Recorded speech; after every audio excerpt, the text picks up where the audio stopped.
Good afternoon. This is Don Sutton again with UCLA's Extension, and this is the Principles class, the Real Estate Principles class. Part of this module, we'll be talking about a couple of videos really on agency and ethics and doing the right thing, and also the buyer representation and the buyer-broker representation agreement.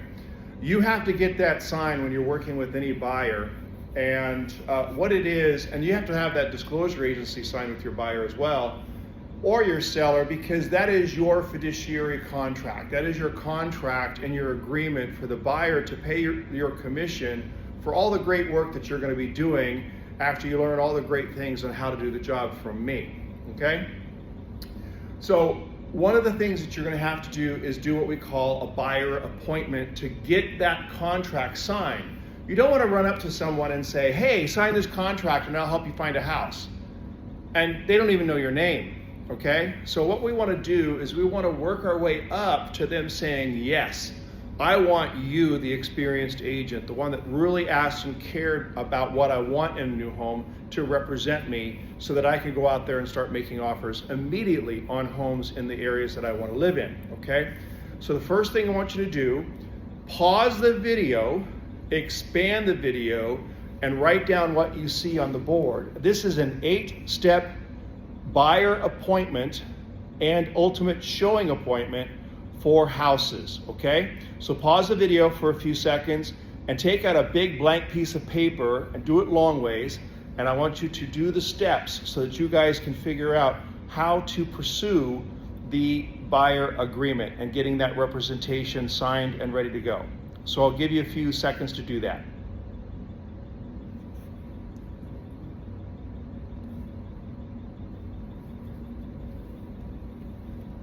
Awesome. So now that you're ready to go, let's get started. So let's assume that Auntie May had said to you, you know what, my brother-in-law and my sister, they really need to buy a house. They're getting ready to have a baby. They have great jobs, and they really want to buy a house before she goes on maternity leave. Believe it or not, this is a very common experience. So what they want to do is they want to buy a house now while they're making good money, so that they can get established and they just want to start a home or a starter condo or a duplex where they rent out the back to someone who wants to, help them out and pay them rent to help with the mortgage, okay? So where do you meet your client? It's really wherever they want to go.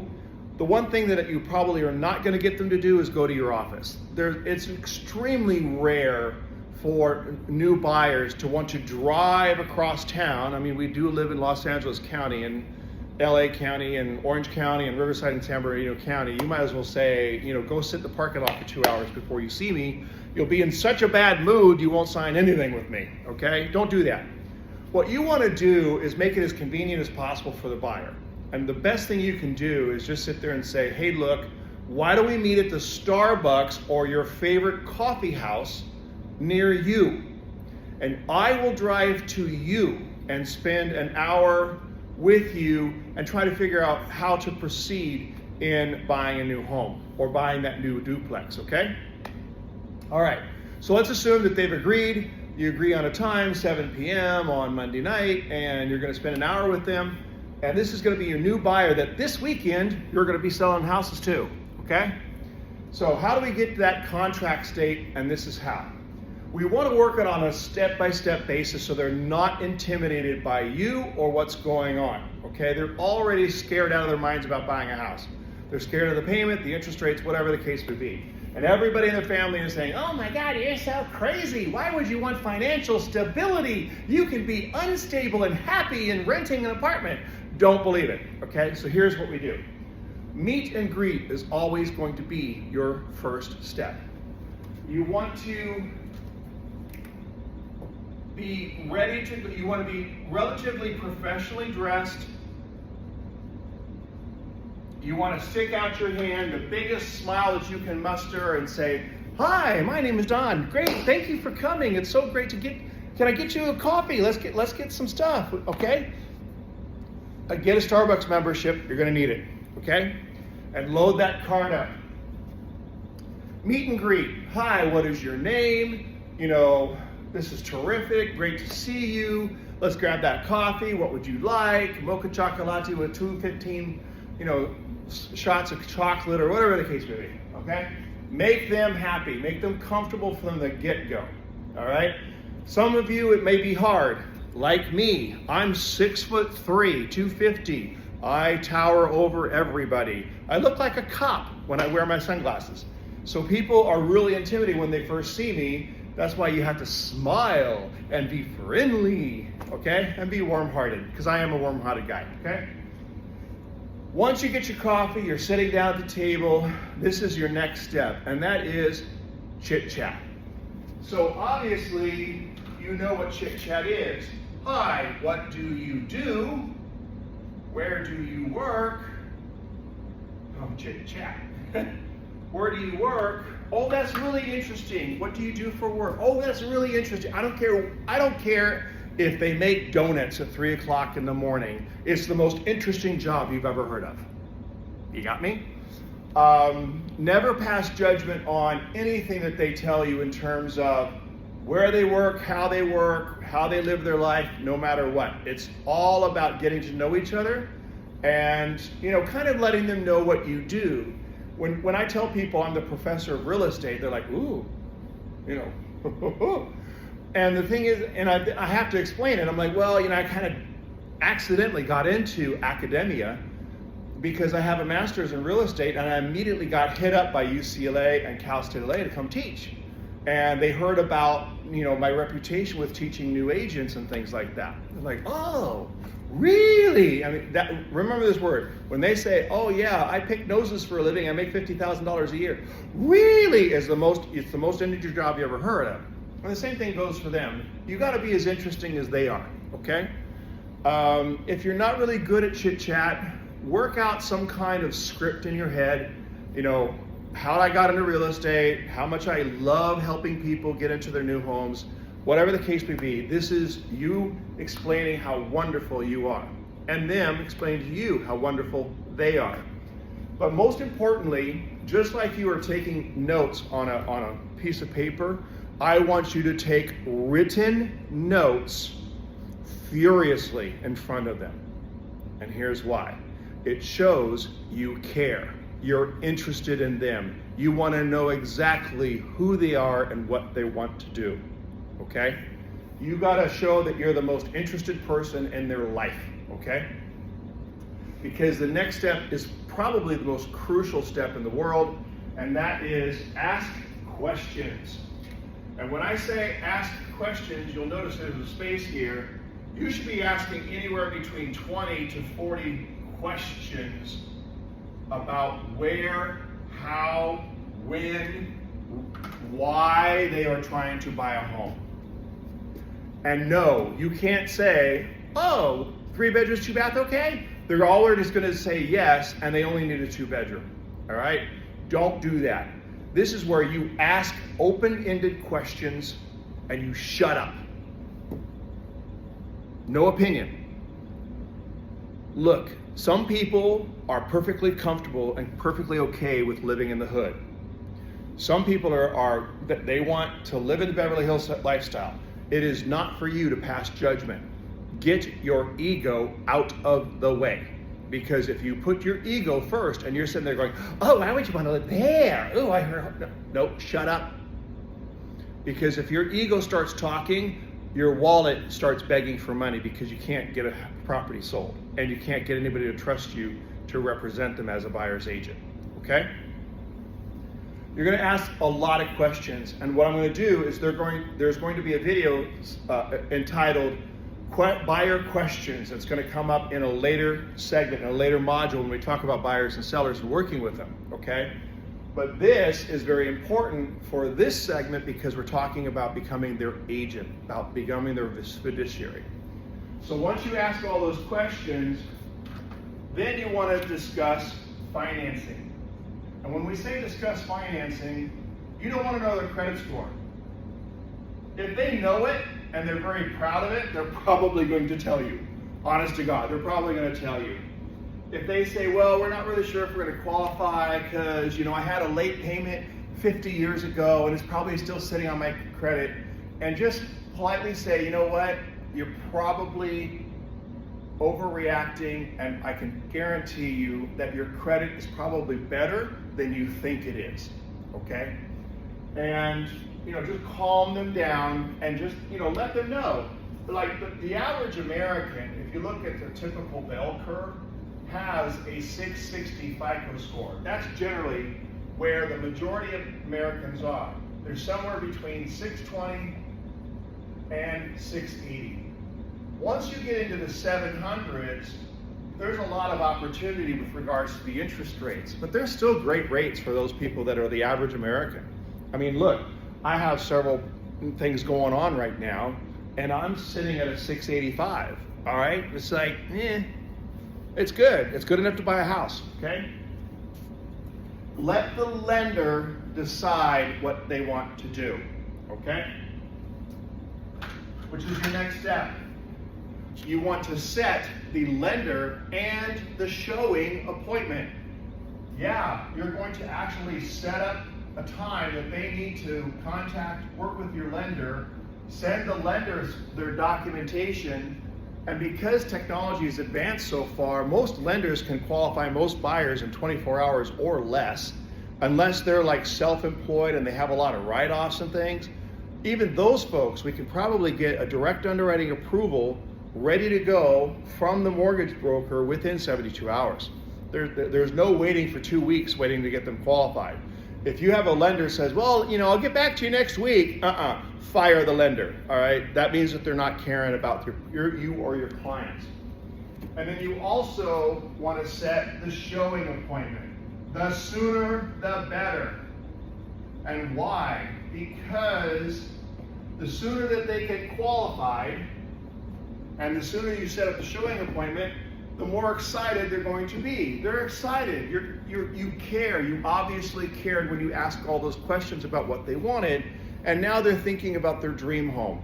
Don't screw it up by saying, oh, well, let's talk, in 6 weeks about your lender appointment and that. No, right now. They're excited. They need representation. They need you to work for them, okay? The next thing you want to do is clarify with the lender and your client what the price range is, so you can actually show them property in the future. Now, sometimes you'll be able to get these lenders on the phone and they can just talk over the phone and probably say, you know what? They're probably going to be able to qualify for 800 without even looking at their finances, okay? But the idea is, once you have these set up, and I really probably should switch these, they could be alternating steps, whichever you want to do. You want to say to them, before you get up off of that table, now that we have a general idea of the price range, or, we're going to find out a price range tomorrow, this is my sign agreement period. You can do this first or this first. They're kind of interchangeable. The buyer representation and broker compensation agreement is your contract with the buyer. It's you saying, I will bust my ass and do whatever it takes to meet all of the demands that you've given me here. I've written down all your answers. I know what cities you're looking in, what school districts you want, what the house looks like. Oh, you wanted a fixer. That's perfectly fine by me. That's easier to get than some of those brand new houses that has been completely fixed up. Less competition. A lot of people don't want to work on their house. I'm one of those people. I walk into an ugly house and I can do this, I can do this. Oh, the yard is overgrown. Awesome. You know what? I love digging in the dirt. I walk into the house and it has that Home Depot gray. Puke my guts out.